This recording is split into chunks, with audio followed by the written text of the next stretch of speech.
ഓം നമോ നാരായണായ നമ. സ്വാമിയേ ശരണമയ്യപ്പ. നമസ്കാരം. എല്ലാ പ്രിയപ്പെട്ട പ്രേക്ഷകർക്കും തൃപ്പാദമഠം യൂട്യൂബ് ചാനലിൻ്റെ പുതിയൊരു എപ്പിസോഡിലേക്ക് ഹാർദവമായ സ്വാഗതം. ആദ്യമായി ചാനൽ കാണുന്നവർ ചാനൽ സബ്സ്ക്രൈബ് ചെയ്യുകയും അടുത്തുള്ള ബെൽ ബട്ടൺ ഒന്ന് എനേബിൾ ചെയ്യുകയും ചെയ്യുക. കൂടാതെ ഈ വീഡിയോ കാണുന്നവർ വീഡിയോ തീർത്ത് മുഴുവനായും കാണുവാൻ ശ്രമിക്കുക. മകരം രാശിയിൽ വരുന്ന 3 നക്ഷത്ര ജാതകർക്ക് 2025 വർഷത്തിൽ വരുന്ന പൊതുവായ വർഷഫലങ്ങളാണ് ഇന്നത്തെ വീഡിയോയിൽ ഉൾപ്പെടുത്തിയിരിക്കുന്നത്. ഇതൊരു വ്യക്തിയെ മാത്രം ഉദ്ദേശിച്ച് അവതരിപ്പിക്കുന്നതല്ല. അതായത് ഒരു വ്യക്തിയെ ഉദ്ദേശിച്ച്, ഒരു നക്ഷത്രത്തിൽ വരുന്ന ഒരാൾ, അല്ലെങ്കിൽ ഒരേ നക്ഷത്രത്തിൽ പെടുന്ന ഒരുപാട് പേരുണ്ടെങ്കിലും അങ്ങനെയുള്ള രീതിയിലുള്ള ഒരു പൊതുവായ ഫലങ്ങൾ, ഇത് പൊതുവായിട്ടുള്ളൊരു ഫലങ്ങളാണ് അവതരിപ്പിക്കുന്നത്. ഒരു പൊതുഫലങ്ങളെ വിലയിരുത്തി നിങ്ങൾ നിങ്ങളുടെ ജാതക പരിശോധന കൂടി നടത്തുക. എന്നിട്ട് ഇപ്പോഴത്തെ ദശ, അന്തർദശ, അപഹാരം, ശനിദോഷങ്ങൾ എന്നിവ മനസ്സിലാക്കി യഥാവിധി ഗ്രഹദോഷ പരിഹാരങ്ങൾ നടത്തിയാൽ പ്രതികൂലമായ സാഹചര്യങ്ങളെ ഒരു പരിധിവരെയൊക്കെ മറികടക്കുവാൻ സാധിക്കുന്നതാണ്. ഉത്രാടം മുക്കാല്, തിരുവോണം, അവിട്ടം അര എന്നീ നക്ഷത്രങ്ങളാണ് മകരം രാശിയിൽ ഉൾപ്പെട്ടു വരുന്നത്. ഈ നക്ഷത്ര ജാതകരുടെ തൊഴിൽ പരമായിട്ടുള്ളതും സാമ്പത്തികപരമായി വരുന്നതും ആരോഗ്യം, വിദ്യാഭ്യാസം, ദാമ്പത്യം, കുടുംബം എന്നിവയെ അടിസ്ഥാനമാക്കിയുള്ള പൊതുഫലങ്ങളാണ് പറയുന്നത്. മകരം രാശിയിൽ വരുന്ന ഉത്രാടം, തിരുവോണം, അവിട്ടം ജാതകർക്ക് കർമ്മ പുരോഗതിയും ആരോഗ്യ പുരോഗതിയും വാഹന ഗൃഹലാഭവും കുടുംബ ദാമ്പത്യ പുരോഗതിയും കൈവരിക്കുവാൻ സാധിക്കുന്ന ഒരു വർഷം തന്നെയായിരിക്കും 2025 എന്നത്. എടുത്തു പറയുമ്പോൾ മകരം രാശിക്കാരുടെ ആരോഗ്യനില തൃപ്തികരമായ രീതിയിലായിരിക്കും മുന്നോട്ട് പോകുന്നത്. വർഷത്തിൻ്റെ മധ്യത്തോടടുക്കുമ്പോൾ നാഡീവേദന, തലവേദന, അലർജി എന്നീ പ്രശ്നങ്ങൾ നേരിയ രീതിയിൽ അലട്ടുവാൻ സാധ്യതയുണ്ട്. വളരെ വലിയ ബുദ്ധിമുട്ടുകളൊന്നും ഉണ്ടാക്കുകയില്ല എങ്കിലും ഇക്കാര്യങ്ങളൊന്ന് ഓർമ്മയിൽ വച്ച് മുന്നോട്ട് പോവുക. ദീർഘദൂര യാത്രകൾ ചെയ്യുന്നവരും എന്ന് പറയുമ്പോൾ ഡ്രൈവിംഗ് ജോലി ചെയ്യുന്ന ആൾക്കാർ, നിന്നിട്ടുള്ള ജോലികൾ ചെയ്യുന്നവർ, രാത്രികാലങ്ങളിൽ ജോലി ചെയ്യുന്നവർ, അങ്ങനെ ഉള്ള മേഖലയിലൊക്കെ ജോലി ചെയ്യുന്നവരൊക്കെ ഒന്ന് ശ്രദ്ധിച്ചാൽ മതിയാകും എന്നുള്ളതാണ് ഓർമ്മിപ്പിക്കുന്നത്. ശരിയായിട്ടുള്ള ആഹാരക്രമവും വിശ്രമവും ശീലിക്കുക. ശരിയായ ആഹാരക്രമം എന്ന് പറയുമ്പോൾ എന്താണ്? സമയത്ത് ഭക്ഷണം കഴിക്കുക എന്നുള്ളതാണ്.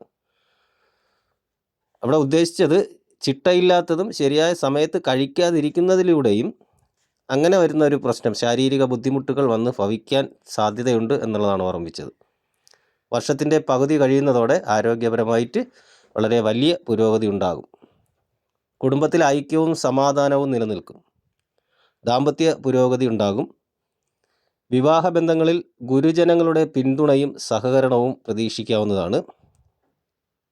മനസ്സിൽ ആഗ്രഹിച്ചതുപോലുള്ള ആലോചനകൾ വന്നു ചേരാനുള്ള യോഗവും കാണുന്നുണ്ട്. ശുക്രൻ്റെ ഭാഗ്യസ്ഥാനത്ത് ദൃഷ്ടി ചെയ്യുന്നതിനാൽ പ്രേമബന്ധങ്ങൾ വിവാഹത്തിൽ കലാശിക്കുവാനും യോഗം കാണുന്നു. 2024 വന്നിട്ടുള്ള ചില കുടുംബ പ്രശ്നങ്ങൾ അത് 2025 പരിഹരിക്കപ്പെടുന്നതിനുള്ള സാഹചര്യവും വന്നു ചേരുന്നതാണ്. ദമ്പതിമാർക്ക് ഗൃഹം മാറി താമസിക്കേണ്ട സാഹചര്യം വരും. അതിപ്പോൾ വേറൊന്നുമല്ല, ഒരു വിനോദയാത്ര എന്ന രീതിയിൽ കുറച്ച് ദിവസത്തേക്കെങ്കിലും മാറി നിൽക്കുക എന്ന് പറയാവുന്നതാണ്. വിദ്യാർത്ഥികൾക്ക് വർഷത്തിൻ്റെ ആദ്യ പകുതി വരെ ചില വിദ്യാ തടസ്സങ്ങൾ അല്ലെങ്കിൽ മന്ദത വന്നു ചേരുവാൻ സാധ്യതയുണ്ട്. എന്നാൽ ആദ്യ പകുതി കഴിയുമ്പോൾ വിദ്യാഭ്യാസപരമായിട്ട് വലിയ രീതിയിലുള്ള ഉന്നതികൾ പ്രതീക്ഷിക്കാവുന്നതാണ്. കൂടാതെ ഉന്നത വിദ്യാഭ്യാസത്തിനും യോഗങ്ങൾ കാണുന്നു. പഠന വൈകല്യം മാറിപ്പോവുകയും പഠനത്തിൽ കൂടുതൽ ശ്രദ്ധിക്കുവാൻ സാധിക്കുകയും ചെയ്യും. അതിപ്പോൾ വളരെ പ്രയാസമുള്ള പരീക്ഷകളിൽ വിജയിക്കുവാൻ സാധിക്കും. എന്നാൽ കുറച്ചൊന്ന് ശ്രദ്ധിച്ചാൽ 100% വിജയം കരസ്ഥമാക്കുവാനും സാധിക്കും എന്ന് കാണുന്നുണ്ട്. ഈ രീതിയിൽ വിജയം കൈവരിക്കുന്നത് മൂലം അംഗീകൃത സ്ഥാപനങ്ങളുടെ പ്ലേസ്മെൻറ്റുകൾ വഴി തൊഴിൽ ലഭിക്കുവാനും യോഗം കാണുന്നു. അതുവഴി ധനപരമായിട്ടുള്ള ഉയർച്ചയും വന്നു ചേരുന്നതാണ്. കോൺട്രാക്റ്റ് ബിസിനസ്, ഹോട്ടൽ ബിസിനസ്, ചെറുകിട സംരംഭകർ, കുടിൽ വ്യവസായങ്ങൾ എന്നീ മേഖലകളിലൊക്കെ നിൽക്കുന്ന ആൾക്കാർക്ക് വിജയം നേടുവാൻ സാധിക്കുകയും ധനവരവ് വർദ്ധിക്കുകയും ചെയ്യുന്നതാണ് 2025. വർഷാവസാനത്തോടെ നിലവിലെ പ്രവർത്തന മണ്ഡലം വിപുലീകരിക്കുന്നതിന് സാധിക്കും. അതിനൊരു യോഗം കാണുന്നുണ്ട്. കുടുംബസ്വത്തോ സ്വർണ്ണാഭരണങ്ങളോ കയ്യിൽ വരുവാനും സാധ്യത കാണുന്നു.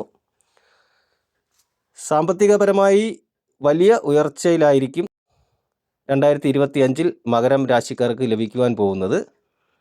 മുന്നേ സൂചിപ്പിച്ചതുപോലെ മകരം രാശിക്കാർക്ക് തൊഴിൽപരമായി വലിയ പുരോഗതികൾ പ്രതീക്ഷിക്കാവുന്നതാണ്. അതായത് ഈ തൊഴിൽപരമായി തന്നെ ഈ പുരോഗതികൾ പ്രതീക്ഷിക്കുന്നത് ഒരേ സ്ഥാപനത്തിൽ തന്നെ 2 തരത്തിലുള്ള ജോലികൾ ഏറ്റെടുക്കുവാനുള്ള സാഹചര്യം വരാനുള്ള യോഗവും കാണുന്നുണ്ട് എന്നുള്ളതാണ്. തൊഴിലുമായിട്ട് ബന്ധപ്പെട്ട് പുതിയ ആൾക്കാരെ പരിചയപ്പെടുവാനും മികച്ച അവസരങ്ങൾ അതുവഴി ലഭിക്കുകയും ചെയ്യും. എന്തായാലും 2024 അപേക്ഷിച്ച് 2025 എന്നത് വളരെ വലിയ ഫലങ്ങളായിരിക്കും തൊഴിൽപരമായിട്ട് ലഭിക്കുന്നത്. ഉദ്യോഗാർത്ഥികൾക്ക് ജോലിയിൽ പ്രവേശനം ലഭിക്കും, ജോലിയിൽ സ്ഥാനക്കയറ്റം ലഭിക്കുകയും ചെയ്യുന്നതാണ്. കൂടാതെ സന്താനയോഗം, ദാമ്പത്യ പുരോഗതി, വാഹനയോഗം, വിദേശയാത്ര, ഉപരിപഠനം, തൊഴിൽ പുരോഗതി എന്നിവ വന്നു ചേരുവാനുള്ള യോഗവും പ്രധാനമായിട്ട് കാണുന്നുണ്ട്. മകരം രാശിയിൽ വരുന്ന ഉത്രാടം, തിരുവോണം, അവിട്ടം എന്നീ നക്ഷത്ര ജാതകർ 2025 ദേവീ ക്ഷേത്ര ദർശനം നടത്തുകയും ഭാഗ്യസൂക്തമോ രക്തപുഷ്പാഞ്ജലിയോ നടത്തി പ്രാർത്ഥിക്കുക. വെള്ളിയാഴ്ച ദിവസമായിരിക്കും ഉത്തമം. മാസത്തിൽ ഒരിക്കലെങ്കിലും നവഗ്രഹ പൂജ നടത്തി പ്രാർത്ഥിക്കുക. വളരെ ഉത്തമമായ കാര്യമായിരിക്കും. അത് ഗ്രഹദോഷ പരിഹാരങ്ങൾക്ക് വഴിതെളിക്കും. വ്യാഴാഴ്ച ദിവസം മഹാവിഷ്ണു ക്ഷേത്രത്തിലോ ശ്രീകൃഷ്ണ സ്വാമി ക്ഷേത്ര ദർശനമോ നടത്തുകയും പാൽപ്പായസമോ കൈവെണ്ണയോ തുടങ്ങിയ വഴിപാടുകൾ നടത്തുന്നതും ഉത്തമമാകുന്നു. സുബ്രഹ്മണ്യ ക്ഷേത്ര ദർശനം നടത്തി പ്രാർത്ഥിക്കുന്നതും വളരെ ഉത്തമമായ കാര്യമാണ്. ഈ രീതിയിലാണ് മകരം രാശിയിൽ വരുന്ന ഉത്രാടം, തിരുവോണം, അവിട്ടം എന്നീ നക്ഷത്ര ജാതകർക്ക് 2025 വരുന്ന പൊതുവായിട്ടുള്ള വർഷഫലങ്ങളും പരിഹാരങ്ങളും എന്ന് പറയുന്നത്. അപ്പോൾ ഈ വീഡിയോ നിങ്ങൾക്ക് ഉപയോഗപ്രദമാണെന്ന് തോന്നിയാൽ വീഡിയോ മറ്റുള്ളവർക്ക് കൂടി ഷെയർ ചെയ്ത് കൊടുക്കുക. വീഡിയോ ലൈക്ക് ചെയ്യുക. കൂടാതെ നിങ്ങളുടെ വിലയേറിയ അഭിപ്രായങ്ങളും നിർദ്ദേശങ്ങളും കമൻ്റായിട്ട് രേഖപ്പെടുത്തുക. എല്ലാ നല്ലവരായ പ്രേക്ഷകർക്കും ജഗദീശ്വരൻ നല്ലത് വരുത്തട്ടെ എന്ന് പ്രാർത്ഥിക്കുന്നു. ശുഭദിനം നേരുന്നു. നന്ദി, നമസ്കാരം.